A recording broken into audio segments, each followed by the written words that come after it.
మరో break news చూస్తున్నాం. రాష్ట్రపతి ద్రౌపది ముర్మును కేంద్ర హోంమంత్రి అమిత్ షా, విదేశాంగ మంత్రి జయశంకర్ కలిశారు. పహల్గాం ఉగ్రదాడి, భారత్ చర్యలను కేంద్ర మంత్రులు రాష్ట్రపతికి వివరించారు. దేశ భద్రత, పాకిస్తాన్పై దౌత్యపరమైన చర్యలపై భేటీలో చర్చించారు. వివిధ దేశాల దౌత్యవేత్తలతో కేంద్రం భేటీ అయింది. ఉగ్రదాడి ఎలా జరిగిందో దౌత్యవేత్తలకు వివరించారు. దౌత్యపరంగా పాకిస్తాన్ను మరింత ఇరకాటంలో పెట్టేందుకు కేంద్రం వడివడిగా అడుగులు వేస్తోంది.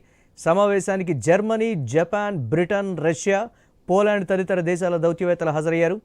ఇదే సమయంలో పాక్పై భారత్ మరిన్ని చర్యలు తీసుకుంది. పాకిస్తాన్ పౌరులకు అన్ని రకాల వీసాలు రద్దు చేసింది. భారత్లో ఉన్న పాక్ పౌరులు దేశం విడిచి వెళ్లిపోవాలని ఆదేశించింది.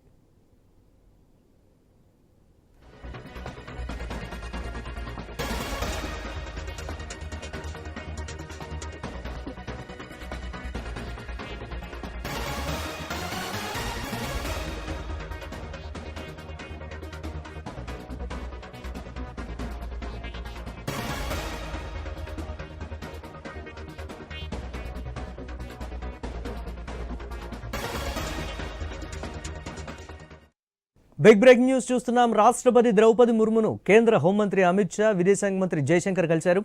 పహల్గాం ఉగ్రదాడి, భారత్ చర్యలను కేంద్ర మంత్రులు రాష్ట్రపతికి వివరించారు. దేశ భద్రత, పాకిస్తాన్పై దౌత్యపరమైన చర్యలపై భేటీలో చర్చించారు. వివిధ దేశాల దౌత్యవేత్తలతో కేంద్రం భేటీ అయింది. ఉగ్రదాడి ఎలా జరిగిందో దౌత్యవేత్తలకు వివరించారు. దౌత్యపరంగా పాకిస్తాన్ను మరింత ఇరకాటంలో పెట్టేందుకు కేంద్రం వడివడిగా అడుగులు వేస్తోంది. సమావేశానికి Germany, Japan, Britain, Russia, Poland తదితర దేశాల దౌత్యవేత్తలు హాజరయ్యారు. ఇదే సమయంలో పాకిస్తాన్పై భారత్ మరిన్ని చర్యలు తీసుకుంది. పాక్ పౌరులకు అన్ని రకాల వీసాలు రద్దు చేసింది. భారత్లో ఉన్న పాక్ పౌరులు దేశం విడిచి వెళ్లిపోవాలని ఆదేశించింది.